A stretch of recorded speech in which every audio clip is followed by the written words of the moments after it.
আমি প্রতিদিনের মতো কাফন চুরি করি। ও নবী গো, আমি হঠাৎ করে একদিন হঠাৎ করিয়া একটা কবরস্থানের মধ্যে গেলাম। ওইখানের মধ্যে যাইয়া একটা মহিলার কবর বুঝতে পারলাম। আমি মহিলার কবর থেকে লাশটা এমন ভাবে আলাদা করিয়া কাফনটা যেই মাত্র নিতে যাব, আমি খুশি হয়ে গেলাম। মহিলার জন্য 3 কাপড়, আমি 3 মহিলার জন্য 5 কাপড় আজকে পাবো। 5 কাপড় বিক্রি করলে আমার টাকা বেশি হবে, আর পুরুষের 3 কাপড় পাইলে আমার লস হয়, কারণ 2টা কাপড় আমি বেচতে পাই। ইয়া রাসূলুল্লাহ, নবীজি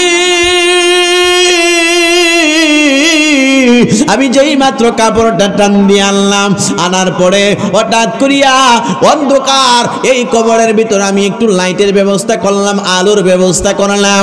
তাকায়া দেখতে পাইলাম এটা কার কবর। মহিলাটা যেহেতু, আমি তাকায়া দেখতে পাইলাম ওই কবরের মধ্যে একটা রমণী দেখা যায়, একটা কম বয়সী যুবতী মেয়ে দেখা যায়। আমি তার এখান থেকে কবর থেকে এই কাপনের কাপড় যখন উঠাইলাম, উঠাইয়া হঠাৎ করিয়া ওই যুবতী মেয়েটার চেহারার দিকে আমার নজরটা পড়ে গেল। ওই মেয়েটার চেহারার দিকে নজরটা পড়ে যাওয়ার কারণে আমি আমার আর যৌবনের জ্বালা ধরে রাখতে পারলাম না গো নবীজি। আমি হঠাৎ করিয়া ওই মেয়েটার চেহারার দিকে তাকাইয়া তার রূপ যৌবনের জন্য পাগল পারা হয়ে গেলাম। আমার শরীরের মধ্যে যৌবন টলমল করে। ইয়া রাসূলুল্লাহ, ইয়া হাবিবাল্লাহ, আমি চোর মানুষ, এতটুকুন পর্যন্ত ঠিক ছিল গো নবীজি। আমি হঠাৎ করিয়া ওই মহিলাটার কবরের মধ্যে যাইয়া তার শরীরে আকর্ষিত হইয়া আমি এই মুর্দারের সাথে জিনা করলাম। যেই মাত্র জিনা কইরা চলে আসলাম, এই জিনা কইরা আমার মনের মধ্যে এমন একটা তৃপ্তি আসলো, আমি খুশি হয়ে গেলাম। আমি আনন্দ করতে লাগলাম, হায় হায় হায়, আজকে একটা মেয়ের সাথে খারাপ কাজ করলাম, আজকে একটা কবরের মানুষের সাথে খারাপ কাজ করলাম। আমি যেই মাত্র কবর থেকে উঠে আসতেছিলাম গো নবীজি, আমি কবর থেকে উঠে আসার সময় ওই কবরস্থান থেকে একটা আওয়াজ আসলো, ওই মহিলার কবরস্থান থেকে একটা আওয়াজ আসলো, এই আল্লাহর বান্দা, তুমি দুনিয়ার মধ্যে আমার কাফনটা নিয়ে গেলা, কোনো সমস্যা নাই, এটা পর্যন্ত ঠিক ছিল, কিন্তু আমি শরীরটা আমি মারা যাওয়ার পরে যে তুমি আমার এই শরীরের মধ্যে একটা কলঙ্কের দাগ লাগাইলা, আমি আল্লাহর দরবারে কি লইয়া আল্লাহর দরবারে উঠবো? এই হাসরের ময়দানে লাখো কোটি কোটি মানুষের সামনে তুমি আমারে নাপাক বানাইলা, আমি আল্লাহর দরবারে কি হইয়া উঠবো? এই কথা যেই মাত্র আমি আমার কানের মধ্যে শুনতে পাইলাম, ওই মুর্দার মানুষটা ডাক দিয়া বলে, নবীজি, ওই মুর্দার মানুষটা আমার এমন ভাবে কানের মধ্যে একটা আওয়াজ আসতেছে, কবর থেকে একটা আওয়াজ, এই আল্লাহর বান্দা, তুমি আমার এমন ভাবে নষ্ট করলা, হাজার হাজার কবরস্থানবাসীর মধ্যে আমার কলঙ্কি লাগাইলা, দুনিয়া থাকতে আমি ভালো ছিলাম, কবরে যাওয়ার পরে আমি কলঙ্ক করলাম। এই কথা যেই মাত্র আমি আমার চেহারার মধ্যে আমার কানের মধ্যে শুনলাম, আমি আর নিজেকে ধরে রাখতে পারি নাই, থর থর থর থর করে কাঁপতে লাগলাম। হঠাৎ করিয়া পাশে নবীজির সাহাবী হযরত ওমর ডাক দিয়া বলে, আল্লাহর বান্দা, এত গুনাহ তুমি করলা, এই গুনার কথা যেই মাত্র শুনলেন, এই যুবকটা আর রাস্তার মধ্যে নাই, দৌড়াইয়া পাহাড়ের মধ্যে চলে গেছে।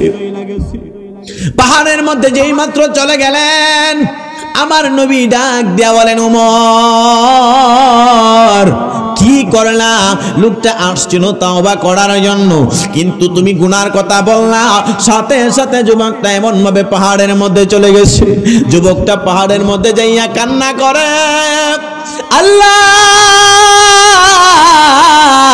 দুনিয়ার মধ্যে মানুষ হইয়া জন্ম নিলাম, আশরাফুল মাখলুকাত হইয়া জন্ম নিলাম, ওয়ামা খালাকতুল জিন্না ওয়াল ইনসা ইল্লা লিয়াবুদুন, আল্লাহ তুমি মানুষ বানাইলা, জিন জাতি বানাইলা, 18,000 মাখলুকাত, 80,000 আলমের মধ্যে আমি মানুষের বড় দামি বানাইলা। এ মায়াল আল্লাহ, আমি আমার গুনার কথা আমার নবী শোনার পরে, নবীর সাহাবায়ে কেরাম শোনার পরে তারা কেমন কেমন করলো। আমার মনে হয় গুনার মাফ হবে না। পাহাড়ের মধ্যে যাইয়া কান্না করে চোখের পানি জোর জোর করে ফালায়। এই দুইটা চোখের পানির কত দাম জানো রে মুসলমান? এই চোখের পানির বদলতে আমার আল্লাহ জাহান্নামের আগুন পর্যন্ত নিভাইয়া দেয়। ওই লোকটা শুধু কান্না করে, আল্লাহ জীবনের গুনাহ খাতা মাফ করবানি রে আল্লাহ। এমন কান্নাকাটি লোকটা শুরু করে দিলেন। কিন্তু এমন কান্নাকাটি করা শুরু করে দিয়েছে, সকল পশু পাখি পর্যন্ত ভয় পেয়ে গেল। হায় হায় হায়, আল্লাহর কেমন একটু মাহবুব বান্দা।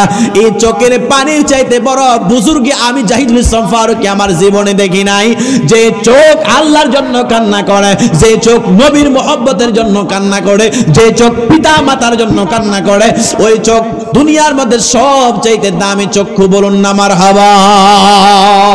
ভাইরা আমার, এমন ভাবে যে মাত্র ওই মানুষটা কান্না করে, এই কান্নার আওয়াজ দেখিয়া এমন কান্নাকাটি শুরু করলেন। নবীর সাহাবী উমরও চলে গেলেন একদিক দিয়া, আমার নবীও চলে গেলেন আর একদিক দিয়া। লোকটা একদিন, দুই দিন, তিন দিন কান্না করছে।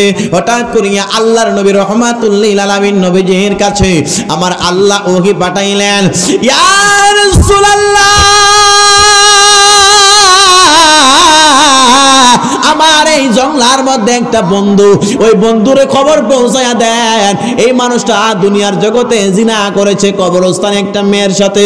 আমি আল্লাহ পাক রব্বুল আলামিন এই মানুষটা জঙ্গলার মধ্যে যাইয়া আমি আল্লাহর দরবারে এমন কান্নাকাটি করেছে, আমি আল্লাহর আকাশ বাতাস তার কান্নার আওয়াজে মুখরিত হয়ে গেল। ইয়া রাসূলুল্লাহ, ইয়া হাবিবাল্লাহ, খবর পাঠাইয়া দেন, ওই মানুষটার কাছে খবর পৌঁছায়া দেন, আমার আল্লাহ তারে ওলির খাতার মধ্যে নাম উঠাইয়া দিয়েছে। এ মুসলমান বাবা ভাইরা, তার বুজুর্গি কিন্তু দুনিয়ার মধ্যে কোনো অন্যান্য বড় আমল না। দুনিয়ার মধ্যে সবচেয়ে বুজুর্গি হয়েছে চোখের পানি। এই চোখের পানি দিয়া আল্লাহর দরবারে এমন কান্নাকাটি করা আরম্ভ করলেন। আমার আল্লাহ ডাক দিয়া বলে, জিবরাইল যা যা যা বন্ধুরে জানাইয়া দে, এই চোখের পানির বদলতে আমি আল্লাহ খুশি হয়ে গেলাম। ইন্নামাল আমালু বিন্নিয়াত, যাদের নিয়ত সহি আমার আল্লাহ তার আমলটাও সহি করবেন। মানুষটার নিয়তটা এমন ভাবে সহি করলেন, আমি আমার জীবন চলে যাবে, দুনিয়ার অন্য কোনো জায়গার মধ্যে যাব না, আমি আমার গুনাহ মাফ না হওয়া পর্যন্ত আমি আমার এলাকার মধ্যে যাব না। লোকটা এমন কান্না করলেন, আল্লাহ তারে জিনাকারী থেকে নামটা কাইটা বাড়াইয়া ওলির খাতার মধ্যে নাম উঠাইয়া দিয়েছেন। আরো জোরে কন্যা সুবহানাল্লাহ। এ বন্ধুরি আমার, গভীর মনোযোগ দিয়া শুনবেন, আপনার আমার জীবনে গুনাহ আছে কিনা নাই। এ যুবক ভাইরা, গুনাহ যদি থাকে রে মুসলমান, তাইলে আপনার জন্য এই ওয়াজটা। সামনে রমজান মাস, সামনে রমজান মাস, নবীর একজন সাহাবী, গভীর মনোযোগ দিয়া শুনবেন, নাম সাহাবীটার নাম কইল হযরতে মুঈজ ইবনে আনসারী রাদিয়াল্লাহু তাআলা আনহু। হযরতে মুঈজ ইবনে আনসারী রাদিয়াল্লাহু তাআলা আনহু, এটা কিন্তু বুখারী মানে তিরমিজি শরীফের একটা হাদিস, মুসলিম শরীফের মধ্যে মজার একটা হাদিস। নবীর সাহাবী হযরতে মুঈজ ইবনে আনসারী রাদিয়াল্লাহু তাআলা আনহু নবীজির দরবারে আয়েশা বলেন, ইয়া রাসূলুল্লাহ, ইয়া হাবিবাল্লাহ, আমি জিনা করেছি, নবী গো আপনি আমারে এই জিনা করার শাস্তি দেন। আমি আপনাদের কাছ থেকে জানতে চাই, আমাদের সমাজে কেউ যদি জিনা করে নবীর দরবারে যাইবনি? কথা কয় না, যাইব? রাস্তা দিয়া 10টি হাওয়াই লই ফটো লইলা আসেনি? জিনা একটা মহিলার সাথে খারাপ কাজ করলে উনি বিবাহিত, আর আওয়াজ দিয়ে বলেন কি বিবাহিত, আর একটা মহিলার সাথে খারাপ কাজ করেছে, নবীর দরবারে আইছে, ইয়া রাসূলুল্লাহ, এটা মুসলিম শরীফের হাদিস, আমার উস্তাদে পড়াইছে, ইয়া রাসূলুল্লাহ আমি জিনা করেছি, আমার এর শাস্তি দেন। সাহাবাই কেন ঘুমা এমনি দেখা যায় কেমন?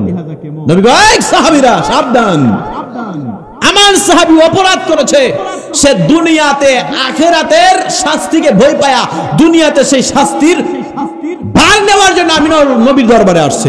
সব সাহাবী চুপ করে গেছে। এমন কোন ব্যক্তি আছেন, হুজুর আমি একটা খারাপ কাজ করছি, সকলের সামনে বলমু? আছেন? এই বুকের ভাড়া আপনার আমার নাই। আপনাদের কষ্ট হইতেছে আব্বা?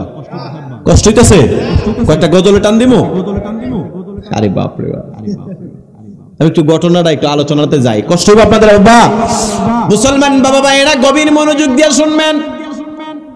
ওই নবীর সাহাবী হযরত মুঈজ ইবনে আনসারী রাদিয়াল্লাহু তাআলা আনহু নবীর দরবারে একদিন আয়েশা বললেন, মুসলিম শরীফের হাদিস, ইয়া রাসূলুল্লাহ ইয়া হাবিবাল্লাহ, আমি জিনা করেছি।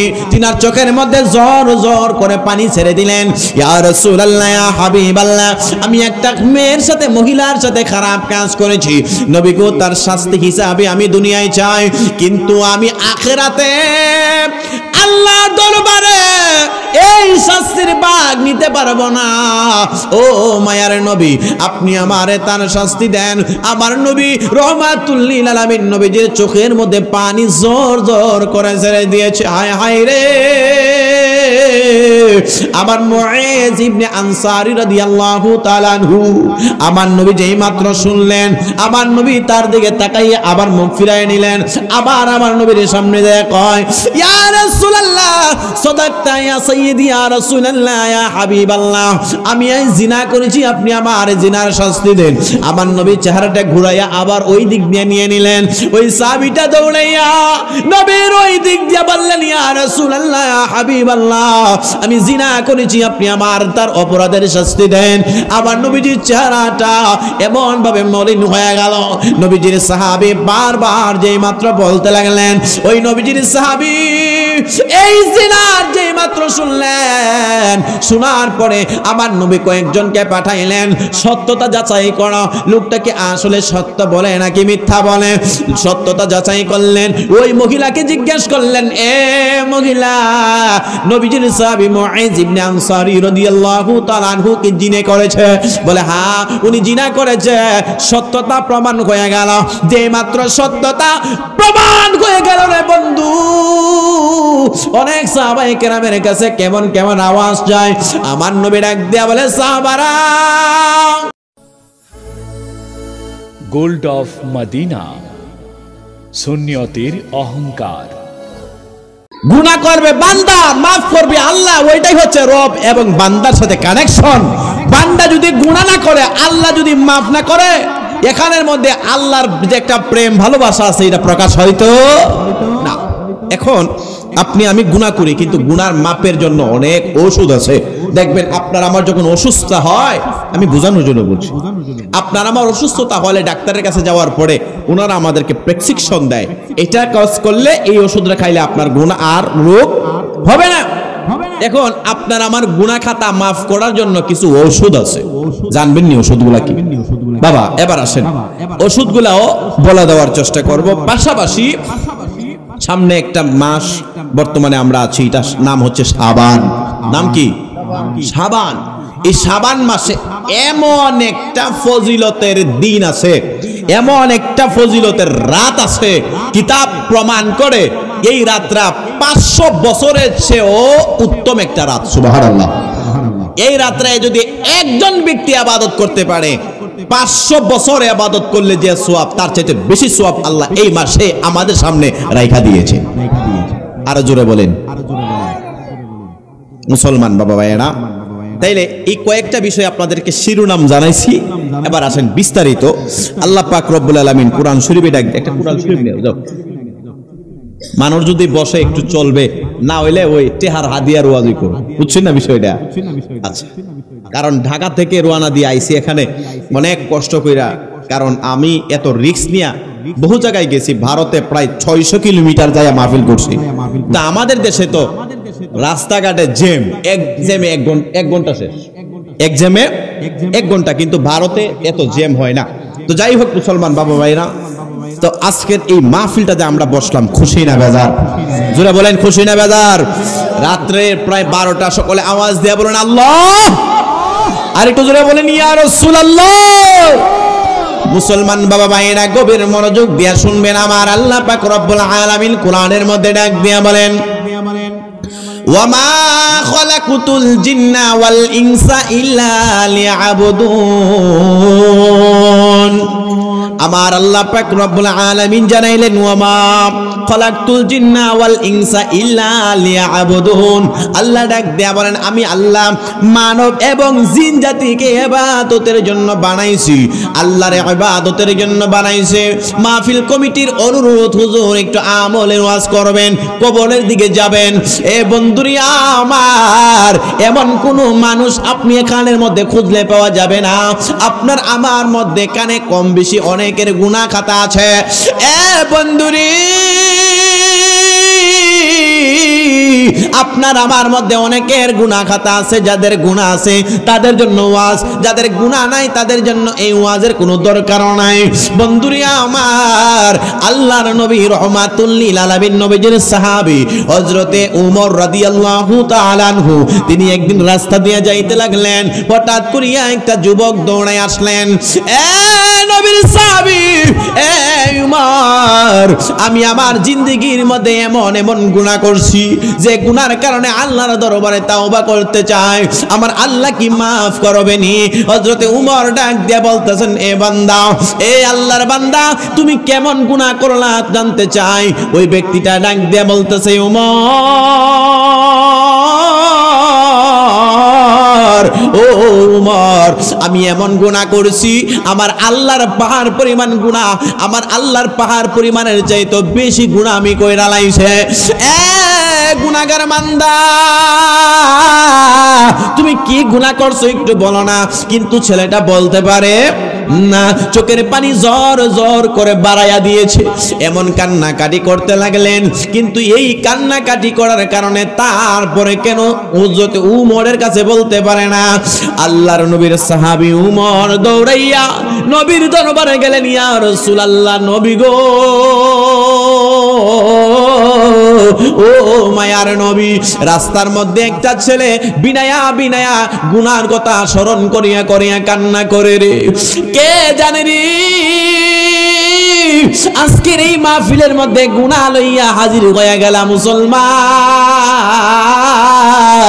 আপনার আমার একটা জায়গায় যাইতে হবে, ওই জায়গাটার নাম হইল কবর। জুড়ে বলুন আল্লাহু আকবার। নবীর সাহাবী উমর নবীর দরবারে যাইয়া বললেন, ইয়া রাসূলুল্লাহ, ইয়া হাবিবাল্লাহ, ও মায়ার নবী, রাস্তার মধ্যে একটা যুবক দেখলাম। ওই যুবকটা কোনো কিছু বলে না, খালি গুনাহ গুনাহ বইলা চোখের পানি জোর জোর কইরা চাইরা দেয়। এই উমর, তুমি কি ওই মানুষটারে কোনো কিছু বললা? না না না, আমি তারে কোনো কিছুই বলি নাই। ইয়া রাসূলুল্লাহ, ইয়া হাবিবাল্লাহ, আপনি নবী যদি একটু আগায় আইতেন। আমার নবী দৌড়াইয়া গেলেন। এ যুবক, কেন তুমি কান্না করো? উমরের কাছে তুমি প্রকাশ করলা না। ইয়া রাসূলুল্লাহ, ইয়া হাবিবাল্লাহ, আমি আমার গুনার জন্য কান্না করি। আমার নবী ডাক দেয়া বলে, যুবক, আমি রহমাতুল লিল আলামিন নবী, আল্লাহ আমার কাছে আমার উপরে কুরআন নাজিল করেছেন। বাল হুয়া কুরআনুম মাজিদুন ফি লাউহিম মাহফুজ। আল্লাহ পাক রব্বুল আলামিন আমি নবীর উপরে কুরআন নাজিল করেছে। বান্দা, তুমি আমাকে বলো কোন অপরাধের কারণে তুমি কান্না করো? কিন্তু যুবক আরো কান্নার আওয়াজ বাড়ায়া দিলেন, ইয়া রাসূলুল্লাহ, ইয়া হাবিবাল্লাহ, আমি যে অন্যায় করেছি আমার অন্যায়ের সাথে দুনিয়ার কারো অন্যায়ের সাথে মিলবে না। নবীজির কদমে দইরা কই, নবীজি, আমার আল্লাহরই আমারে মাফ করছে। আমার নবী ডাক দিয়া বলে, যুবক, এই আমার কিশোরগঞ্জের নিকলির মানুষ,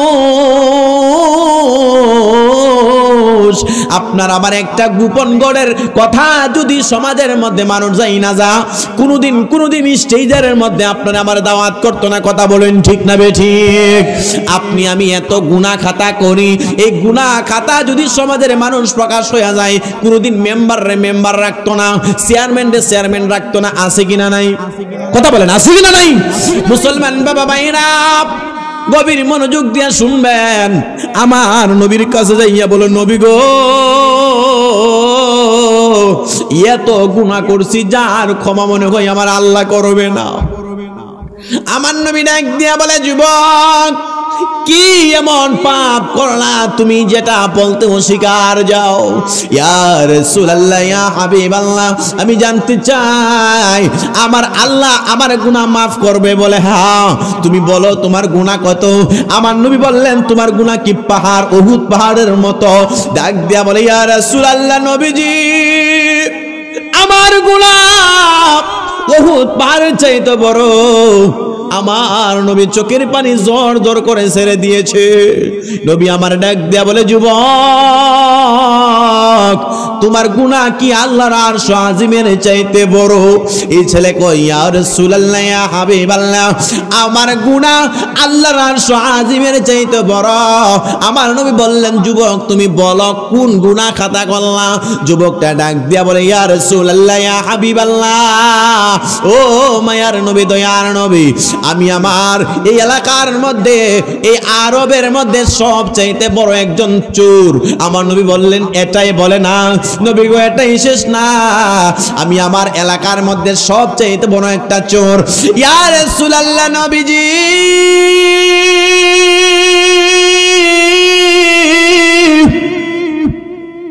ও মায়ার নবী, দুনিয়ার মধ্যে মানুষ চুরি করে, ডাকাতি করে পেটের কারণে, কিন্তু আমার চুরিটা ভিন্ন চোরে। নবী, আমার নবী বললেন, কোন চুরি তুমি করো একটু জানাও। ইয়া রাসূলুল্লাহ, ইয়া হাবিবাল্লাহ নবীজি, আমি আরবের মধ্যে সবচাইতে বড় একটা কাফন চোর। কবরের মধ্যে যখন লাশ দাফন করা হয়, আপনজন যখন কবরের মধ্যে লাশ রাইখা চইলা যায়, আমি ওই কবর থেকে মানুষের লাশ এমন ভাবে রাখিয়া কাপড়ের কাপড়গুলা বাজারে বিক্রি করিয়া আমার সংসার চলে। নবী গো, আল্লাহ কোরআনের মধ্যে নাক দিয়া বলেন, মিনহা খলাকনাকুম ওয়া ফিহা নুঈদুকুম ওয়া মিনহা নুখরিজুকুম তারাতান উখরা। জুড়ে বলেন সুবহানাল্লাহ। এই মাটি দিয়ে আমার আল্লাহ মানুষ বানাইলেন, মাটিতে আপনাকে আমাকে শুইতে হবে। এই মাটি থেকে আমার আল্লাহ আবার হাসরের ময়দানে উঠাবেন। এই মাটির দেহ লইয়া বড়াই চলবে না, এই মাটির দেহ লইয়া মানুষের সামনে জুলুম করা চলবে না রে মুসলমান। এই সূরা ডাক দিয়া বলতেছে, ইয়া রাসূলুল্লাহ, আমি একজন কাফের চোর। আমার নবী বললেন, এটার জন্য তুমি কান্না করো? না না না না নবী, এটার জন্য কান্না করি না। নবী গো, আমার আল্লাহ কি আমার জীবনের গুনাহ মাফ করবনি?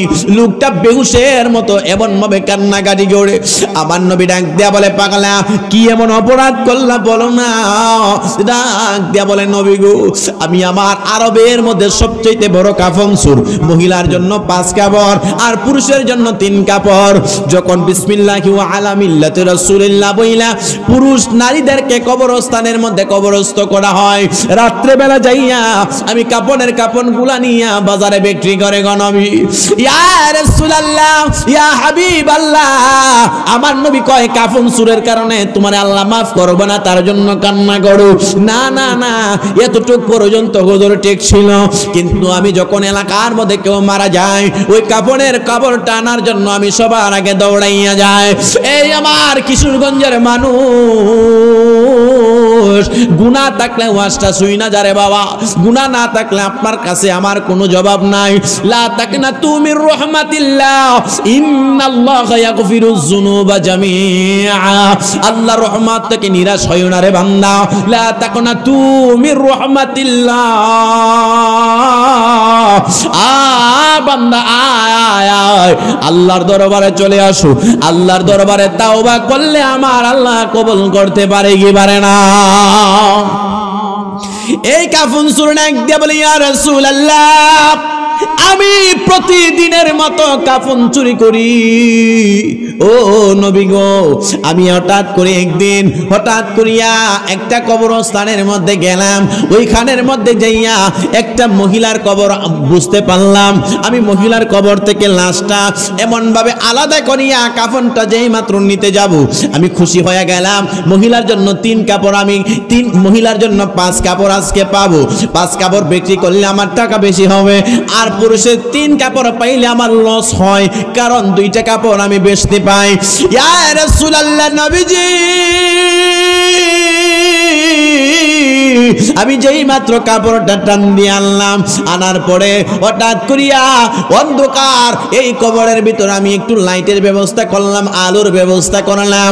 তাকায়া দেখতে পাইলাম এটা কার কবর। মহিলাটা যেহেতু আমি তাকায়া দেখতে পাইলাম ওই কবরের মধ্যে একটা রমণী দেখা যায়, একটা কম বয়সী যুবতী মেয়ে দেখা যায়। আমি তার এখান থেকে কবর থেকে এই কাপড়ের কাপড় তখন উঠাইলাম, উঠাইয়া হঠাৎ করিয়া ওই যুবতী মেয়েটার চেহারার দিকে আমার নজরটা পড়ে গেল। ওই মেয়েটার চেহারার দিকে নজরটা পড়ে যাওয়ার কারণে আমি আমার আর যৌবনের জ্বালা ধরে রাখতে পারলাম না গো নবীজি। আমি হঠাৎ করিয়া ওই মেয়েটার চেহারার দিকে তাকাইয়া তার রূপ যৌবনের জন্য পাগল পারা হয়ে গেলাম। আমার শরীরের মধ্যে যৌবন টলমল করে, ইয়া রাসূলুল্লাহ, ইয়া হাবিবাল্লাহ, আমি চোর মানুষ, এতটুকুন পর্যন্ত ঠিক ছিল গো নবীজি। আমি হঠাৎ করিয়া ওই মহিলাটার কবরের মধ্যে যাইয়া তার শরীরে আকর্ষিত হইয়া আমি এই মুর্দারের সাথে জিনা করলাম। যেই মাত্র জিনা কইরা চলে আসলাম, এই জিনা কইরা আমার মনের মধ্যে এমন একটা তৃপ্তি আসলো, আমি খুশি হয়ে গেলাম, আমি আনন্দ করতে লাগলাম। হায় হায় হায়, আজকে একটা মেয়ের সাথে খারাপ কাজ করলাম, আজকে একটা কবরের মানুষের সাথে খারাপ কাজ করলাম। আমি যেই মাত্র কবর থেকে উঠে আসতেছিলাম গো নবীজি, আমি কবর থেকে উঠে আসার সময় ওই কবরস্থান থেকে একটা আওয়াজ আসলো, ওই মহিলার কবরস্থান থেকে একটা আওয়াজ আসলো, এই আল্লাহর বান্দা, তুমি দুনিয়ার মধ্যে আমার কাফনটা নিয়ে গেলা, কোনো সমস্যা নাই, এটা পর্যন্ত ঠিক ছিল, কিন্তু আমি শরীরটা আমি মারা যাওয়ার পরে যে তুমি আমার এই শরীরের মধ্যে একটা কলঙ্কর দাগ লাগাইলা, আমি আল্লাহর দরবারে কি লইয়া আল্লাহর দরবারে উঠবো? এই হাসরের ময়দানে লাখো কোটি কোটি মানুষের সামনে তুমি আমারে নাপাক বানাইলা, আমি আল্লাহর দরবারে কি হইয়া উঠবো? এই কথা যেই মাত্র আমি আমার কানের মধ্যে শুনতে পাইলাম, ওই মুর্দার মানুষটা ডাক দিয়া বলে, নবীজি, ওই মুর্দার মানুষটা আমার এমন ভাবে কানের মধ্যে একটা আওয়াজ আসতেছে, কবর থেকে একটা আওয়াজ, এই আল্লাহর বান্দা, তুমি আমার এমন ভাবে নষ্ট করলা, হাজার হাজার কবরস্থানবাসীর মধ্যে আমার কলঙ্কি লাগাইলা, দুনিয়া থাকতে আমি ভালো ছিলাম, কবরে যাওয়ার পরে আমি কলঙ্ক করলাম। এই কথা যেই মাত্র আমি আমার চেহারার মধ্যে আমার কানের মধ্যে শুনলাম, আমি আর নিজেকে ধরে রাখতে পারি নাই, থর থর থর থর করে কাঁপতে লাগলাম। হঠাৎ করিয়া পাশ নবীজির সাহাবী হযরতে ওমর ডাক দিয়া বলে, আল্লাহর বান্দা, এত গুনাহ তুমি করলা। এই গুনার কথা যেই মাত্র শুনলেন, এই যুবকটা আর রাস্তার মধ্যে নাই, দৌড়াইয়া পাহাড়ের মধ্যে চলে গেছে। পাহাড়ের মধ্যে যেই মাত্র চলে গেলেন, আমার নবী ডাক দিয়া বলেন, ওমর, কি করলা? লোকটা আসছিল তাওবা করার জন্য, কিন্তু তুমি গুনার কথা বললা, সাথে সাথে যুবকটা এমন ভাবে পাহাড়ের মধ্যে চলে গেছে। যুবকটা পাহাড়ের মধ্যে যাইয়া কান্না করে, আল্লাহ, দুনিয়ার মধ্যে মানুষ হইয়া জন্ম নিলাম, আশরাফুল মাখলুকাত হইয়া জন্ম নিলাম, ওয়ামা খালাকতুল জিন্না ওয়াল ইনসা ইল্লা লিয়াবুদুন। আল্লাহ, তুমি মানুষ বানাইলা, জিন জাতি বানাইলা, 18,000 মাখলুকাত, 80,000 আলমের মধ্যে আমি মানুষে বড় দামি বানাইলা। এ মায়াল আল্লাহ, আমি আমার গুনার কথা আমার নবী শোনার পরে, নবীর সাহাবায়ে কেরাম শোনার পরে তারা কেমন কেমন করলো, আমার মনে হয় গুনার মাফ হবে না। পাহাড়ের মধ্যে যাইয়া কান্না করে চোখের পানি জোর জোর করে ফালায়। এই দুইটা চোখের পানির কত দাম জানো রে মুসলমান? এই চোখের পানির বদলতে আমার আল্লাহ জাহান্নামের আগুন পর্যন্ত নিভাইয়া দেয়। জাহান্নাম আল্লাহরে কয়, আল্লাহ, আমি জাহান্নামের মধ্যে দুনিয়ার সকল কিছু ডাইলা দিবেন, কোনো সমস্যা নাই। আল্লাহ মানুষ দিবেন, দানব দিবেন, আপনার 18,000 মাখলুকাত, 80,000 আলম আমি আমার জাহান্নামের মধ্যে মারবেন, কিন্তু আপনার মহব্বতের বান্দাদের চোখের পানি যখন আমি জাহান্নামের মধ্যে ঢেলে দেওয়া হয়, আমি জাহান্নামের আগুন আর ওই খানের মধ্যে আগুনের বেড়াগিরি থাকে না। আগুন ডাক দিয়া বলে, আল্লাহ আমি জাহান্নামের মধ্যে আপনার মহব্বতের বান্দারা যখন চোখের পানি ফলায় ফলায় কান্না করে, এই চোখের পানির বদলতে আমি জাহান্নামের আগুন ঠান্ডা হইতে দেরি হয় না। এ মুসলমান বাবা ভাইয়েরা, এই চোখের পানির কত দাম জানুনি রে মুসলমান। আল্লাহর নবী হাদিস শরীফের মধ্যে বলেন, কেউ যদি পিতা মাতার কবরের সামনে যাইয়া রব্বির হামহুমা কামা রব্বায়ানি সগীরা, এমন ভাবে চোখের পানি নাকের এই বাঁশির কোণার মধ্যে আসার আগে আমার নবী ডাক দিয়া বলেন, তার পিতা মাতার কবরের আযাব আমার আল্লাহ মাফ করে দেন। আরে সুবহানাল্লাহ, আল্লাহু আকবার। নবীজি ওই ব্যক্তিটা পাহাড়ের মধ্যে যাইয়া চোখের পানি জোরে জোরে করে ফেলে দেয়, এমন ভাবে কান্না করতে লাগলেন। তার কান্নার আওয়াজে এমন ভাবে পশু পাখি পর্যন্ত এমন ভাবে জিম মাইরা থাকে, হায় হায় হায়,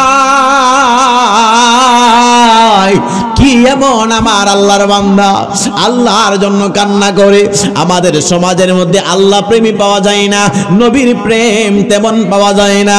মানুষ দুনিয়ার প্রেমে পাগল হয়ে আছে, মানুষ সম্পদের জন্য পাগল হয়ে রয়েছে, মেয়ের জন্য পাগল হয়ে রয়েছে, দুনিয়ার সুন্দরীর রবণের জন্য পাগল পাড়া। কিন্তু আমার আল্লাহ, আমার আল্লাহ, আমার মায়ার আল্লাহর জন্য কে পাগল হয়ে আছে রে?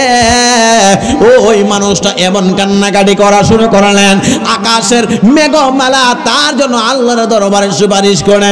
আল্লাহর জমিনের মধ্যে জঙ্গলার ভিতরে পশু পাখি আল্লাহর দরবারে কয়, আল্লাহ এমন বান্দা তো আর দেখি নাই। তুমি মাওলার প্রেমে কান্না করে। ওই লোকটা শুধু কান্না করে, আল্লাহ জীবনের গুনাহ খাতা মাফ করবানি রে আল্লাহ। এমন কান্নাকাটি লোকটা শুরু করে দিলেন।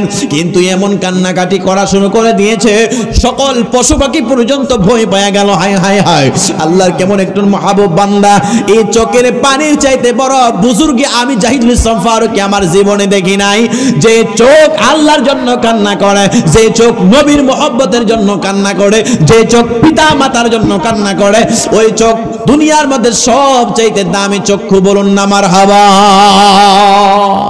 এমন এমন মানুষ আছে, রাত্র যখন গভীর হয়ে যায় ওই মানুষগুলা আল্লাহ তাআলার জমিনের মধ্যে সেজদায় পড়ে কান্না করে, রহমান রহিম নামে তোমার আল্লাহ।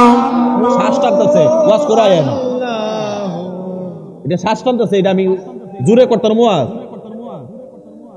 বেটা মাইক ভালো করে দাও। হো আল্লাহ আল্লাহ, সুবহানাল্লাহ সুবহানাল্লাহ, ওয়ালহামদুলিল্লাহ, লা ইলাহা ইল্লাল্লাহু আল্লাহু। ভাইয়েরা আমার, এমন ভাবে যে মাত্র ওই মানুষটা কান্না করে, এই কান্নার আওয়াজ দেখিয়া এমন কান্নাকাটি শুরু করলেন। নবীর সাহাবী উমরও চলে গেলেন একদিক দিয়া, আমার নবীও চলে গেলেন আর একদিক দিয়া। লোকটা একদিন, দুই দিন, তিন দিন কান্না করছে। হঠাৎ করিয়া আল্লাহর নবী রাহমাতুল লিল আলামিন নবীজির কাছে আমার আল্লাহ ওহী পাঠাইলেন, ইয়া রাসূলুল্লাহ, আমার এই জঙ্গলার মধ্যে একটা বন্ধু, ওই বন্ধুরে খবর পৌঁছায়া দেন, এই মানুষটা দুনিয়ার জগতে জিনা করেছে কবরস্থানে একটা মেয়ের সাথে। আমি আল্লাহ পাক রব্বুল আলামিন এই মানুষটা জঙ্গলার মধ্যে যাইয়া আমি আল্লাহর দরবারে এমন কান্নাকাটি করেছে, আমি আল্লাহর আকাশ বাতাস তার কান্নার আওয়াজে মুখরিত হয়ে গেল। ইয়া রাসূলুল্লাহ, ইয়া হাবিবাল্লাহ, খবর পাঠাইয়া দেন, ওই মানুষটার কাছে খবর পৌঁছায়া দেন, আমার আল্লাহ তারে ওলির খাতার মধ্যে নাম উঠাইয়া দিয়েছে। এ মুসলমান বাবা ভাইরা, তার বুজুর্গি কিন্তু দুনিয়ার মধ্যে কোনো অন্যান্য বড় আমল না। দুনিয়ার মধ্যে সবচেয়ে বুজুর্গি হয়েছে চোখের পানি।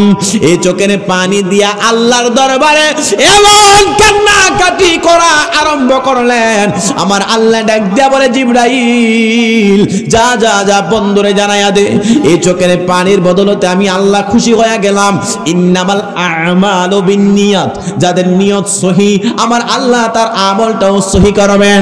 মানুষটার নিয়তটা এমন ভাবে সহি করলেন, আমি আমার জীবন চলে যাবে, দুনিয়ার অন্য কোনো জায়গার মধ্যে যাব না, আমি আমার গুনাহ মাফ না হওয়া পর্যন্ত আমি আমার এলাকার মধ্যে যাব না। লোকটা এমন কান্না করলেন, আল্লাহ তারে জিনাকারী থেকে নামটা কাইটা বাড়াইয়া অলির খাতার মধ্যে নাম উঠাইয়া দিয়েছেন। আরো জোরে কন্যা সুবহানাল্লাহ। এ বন্ধুরি আমার, গভীর মনোযোগ দিয়া শুনবেন, আপনার আমার জীবনে গুনাহ আছে কিনা নাই? এ যুবক ভাইরা, গুনাহ যদি থাকে রে মুসলমান, তাইলে আপনার জন্য এই ওয়াজটা। সামনে রমজান মাস, সামনে রমজান মাস, নবীর একজন সাহাবী, গভীর মনোযোগ দিয়া শুনবেন, নাম সাহাবীটার নাম কইল হযরতে মুঈজ ইবনে আনসারী রাদিয়াল্লাহু তাআলা আনহু। হযরতে মুঈজ ইবনে আনসারী রাদিয়াল্লাহু তাআলা আনহু, এটা কিন্তু বুখারী মানে তিরমিজি শরীফের একটা হাদিস, মুসলিম শরীফের মধ্যে মজার একটা হাদিস। নবীর সাহাবী হযরতে মুঈজ ইবনে আনসারী রাদিয়াল্লাহু তাআলা আনহু নবীজির দরবারে আয়েশা বলেন, ইয়া রাসূলুল্লাহ, ইয়া হাবিবাল্লাহ, আমি জিনা করেছি, নবী গো আপনি আমারে এই জিনা করার শাস্তি দেন। আমি আপনাদের কাছ থেকে জানতে চাই, আমাদের সমাজে কেউ যদি জিনা করে নবীর দরবারে যাইবনি? কথা কয় না, যাইব? রাস্তা দিয়া 10টি হাওয়াইলে ফটো লইলা আসেনিও। জিনা একটা মহিলার সাথে খারাপ কাজ করলে উনি বিবাহিত, আর আওয়াজ দিয়ে বলেন কি? বিবাহিত। আর একটা মহিলার সাথে খারাপ কাজ করেছে, নবীর দরবারে আইছে, ইয়া রাসূলুল্লাহ, এটা মুসলিম শরীফের হাদিস, আমার উস্তাদে পড়াইছে, ইয়া রাসূলুল্লাহ আমি জিনা করেছি, আমার এর শাস্তি দেন। সাহাবাইকার ঘুমা এমনি দেখা যায় কেমন? নবী কয়, এই সাহাবীরা সাবধান, আমার সাহাবী অপরাধ করেছে, সে দুনিয়াতে আখিরাতের শাস্তিকে ভয় পায়া দুনিয়াতে সেই শাস্তির ভার নেওয়ার জন্য আমি নবীর দরবারে আসছে। সব সাহাবী চুপ করে গেছে। এমন কোন ব্যক্তি আছেন, হুজুর আমি একটা খারাপ কাজ করছি, সকলের সামনে বলমু? আছেন? এই বুকের ভাড়া আপনার আমার নাই। আপনাদের কষ্ট হইতেছে? আব্বা কষ্ট হইতেছে? কয়েকটা গজলে টান দিমু? আরে বাপ রে বাপ, আমি একটু ঘটনাটা একটু আলোচনাতে যাই, কষ্ট হবে আপনাদের। আব্বা মুসলমান বাবা ভাইয়েরা গভীর মনোযোগ দিয়ে শুনবেন। ওই নবীর সাহাবী হযরতে মুঈজ ইবনে আনসারী রাদিয়াল্লাহু তাআলা আনহু নবীর দরবারে একদিন আয়েশা বললেন, মুসলিম শরীফের হাদিস, ইয়া রাসূলুল্লাহ, ইয়া হাবিবাল্লাহ, আমি জিনা করেছি। তিনার চোখের মধ্যে জোর জোর করে পানি ছেড়ে দিলেন। ইয়া রাসূলুল্লাহ, ইয়া হাবিবাল্লাহ, আমি একটা মেয়ের সাথে, মহিলার সাথে খারাপ কাজ করেছি, নবী গো তার শাস্তি হিসাবে আমি দুনিয়ায় চাই, কিন্তু আমি আখিরাতে আল্লাহর দরবারে এই শাস্তির ভাগ নিতে পারবো না। ও মায়ার নবী, আপনি আমারে তার শাস্তি দেন। আমার নবী রহমাতুল লিল আলামিন নবীজির চোখের মধ্যে পানি জোর জোর করে ছেড়ে দিয়েছে। হায় হায় রে, আমার মুঈজ ইবনে আনসারী রাদিয়াল্লাহু তাআলা আনহু, আমার নবী যেই মাত্র শুনলেন, আমার নবী তার দিকে তাকাইয়ে আবার মুখ ফিরায় নিলেন। আবার আমার নবীর সামনে যায় কয়, ইয়া রাসূলুল্লাহ সাদাকতা ইয়া সাইয়্যিদি, ইয়া রাসূলুল্লাহ, ইয়া হাবিবাল্লাহ, আমি এই জিনা করেছি, আপনি আমার জিনার শাস্তি দেন। আমার নবী চেহারাটা ঘুরাইয়া আবার ওই দিক দিয়ে নিয়ে নিলেন। ওই সাহাবীটা দৌড়াইয়া নবীর ওই দিক দিয়ে বললেন, ইয়া রাসূলুল্লাহ, ইয়া হাবিবাল্লাহ, আমি জিনা করেছি, আপনি আমার তার অপরাধের শাস্তি দেন। আবার নবীজির চেহারাটা এমন ভাবে মলিন হয়ে গেল। নবীজির সাহাবী বারবার যেই মাত্র বলতে লাগলেন, ওই নবীজির সাহাবী এই জিনার যেই মাত্র শুনলেন, শোনার পরে আমার নবী কয়েকজনকে পাঠাইলেন, সত্যতা যাচাই করো, লোকটা কি আসলে সত্য বলে নাকি মিথ্যা বলে। সত্যতা যাচাই করলেন, ওই মহিলাকে জিজ্ঞেস করলেন, এ মহিলা, নবীজির সাহাবী মুআইজ ইবনে আনসারী রাদিয়াল্লাহু তাআলা আনহু কি জিনা করেছে? বলে হ্যাঁ, উনি জিনা করেছে। সত্যতা প্রমাণ হয়ে গেল। যে মাত্র সত্যতা প্রমাণ হয়ে গেল রে বন্ধু, অনেক সাহাবায়ে কেরামের কাছে কেমন কেমন আওয়াজ যায়। আমার নবী ডাক দিয়া বলে, সাহাবারা, জিনাকারীর শাস্তি হইল বিশাল বড় একটা গর্ত করবা। বিশাল বড় একটা গর্ত খুললেন, কইরা ওই সাহাবীকে আমার আসিরউদ্দিন নয়নের মা, জিন্নাত আলীর মেয়ে নয়ন মিয়া, কামালের ছেলে রবিন, তারা মারা গেছে না, কয়েকদিন আগে মারা গেছে। আচ্ছা, এই যে আলোচনা ভিতরে করলাম, আপনারা যে শুনলেন, বলেন তো কবরের ওয়াজ করছিনি? কথা কয় না। তো এই যে শহীদ মিয়ার আম্মা গত 10/2/2024 শনিবার ইন্তেকাল করেছেন। বলুন ইন্না লিল্লাহি ওয়া ইন্না ইলাইহি রাজিউন। আমরা তিনাদের জন্য দোয়া করি। আচ্ছা বলেন তো, আপনার আমার যে একটা জায়গায় যেতে হবে, ওই জায়গাটার নাম কি? কবর। এই কবরের কাছ থেকে কেউ রেহাই পায় নাই। সেই জন্য শবে বরাত একটা রাত আসতেছে, এই রাতে আপনি আমি ইবাদত করব। ইবাদত, আল্লাহর ইবাদত ছাড়া বান্দার কোনো দাম নাই। আবার আরেকটা কথা, মানুষের নামাজের প্রতি একটু অনীহা চলে আসছে। অনীহা, নামাজের প্রতি একটু অনীহা। মুসলমান নামাজ ব্যতীত ওলি হওয়া যায় না। কথা কন, নামাজ ব্যতীত কেউ ওলি হতে পারে না। মানুষ মসজিদে নামাজের ওয়াজ হয়, জুমায় ওয়াজ হয়, স্টেজে ওয়াজ হয়, বক্তার ওয়াজ হয়। আসলে মোট কথা হচ্ছে, আমরা এমন ওয়াজি হয়েছি, বক্তাও নামাজ পড়ে না, শ্রোতারও নামাজের খেয়াল নাই। এটা হচ্ছে আমাদের বড় একটা দোষ। নতুবা যারা নামাজি, তারা যদি নসিহত করে, আল্লাহ তারে নামাজি বানাই দিবে। রাসূলের দরবারে এক মহিলা এক বাচ্চা নিয়ে গেছে, ইয়া রাসূলুল্লাহ, ইয়া হাবিবাল্লাহ, আমার এই বাচ্চাটা মিষ্টি খাওয়ার জন্য বড় কান্না করে। আমার নবীজির সুন্নত হচ্ছে মিষ্টি খাওয়া। নবী ডাক দিয়া বলেন, মা, আপনি 2 দিন পরে আমার দরবারে আসবেন। আমার রাসূল নিজে মিষ্টি খাওয়া বন্ধ করছেন। বুঝেন, নবীজি নিজে মিষ্টি খাওয়া বন্ধ করছেন। এরপরে ওই বাচ্চাটারে বলছে, বাবা, তোমার মার সেই সামর্থ্য নাই, তুমি মিষ্টি কইতিকা খাইবা। এরপরে এই সন্তানটা তাসিরটা তার উপরে পড়ছে, সে বুঝছে। সুবহানাল্লাহ কইতেন না? ওয়াজটা ছোট মনে করছেন, কিন্তু 3 ঘন্টার ওয়াজের চেয়ে বড় দামি কথাটা। যদি বক্তা আমল করে, তাহলে শ্রোতারা আমল করতে বাধ্য। বিষয়টা বুঝছেন না? এই জন্য আপনারা ওয়াজ কি শুনবেন, আমাদের আগে ওয়াজের দরকার আছে। কথাটা কি কষ্ট পাইছেন? এই জন্য আল্লাহ যেন আগে আপনাদের আগে আমাদের নামাজি বানান। বলুন আমিন। আর কিছু কোন আমিন। আর নামাজ হাসরের ময়দানে সর্বপ্রথম যে হিসাব হবে, এটা হচ্ছে নামাজের। আসসালাতু মিফতাহুল জান্নাহ। নামাজ হচ্ছে জান্নাতের চাবি। আল্লাহ আমাদের সকলকে 5 ওয়াক্ত নামাজ হিসেবে কবুল করুন। বলুন আমিন। আর জোরে বলুন আমিন। আর একটু আস্তে বলুন আমিন।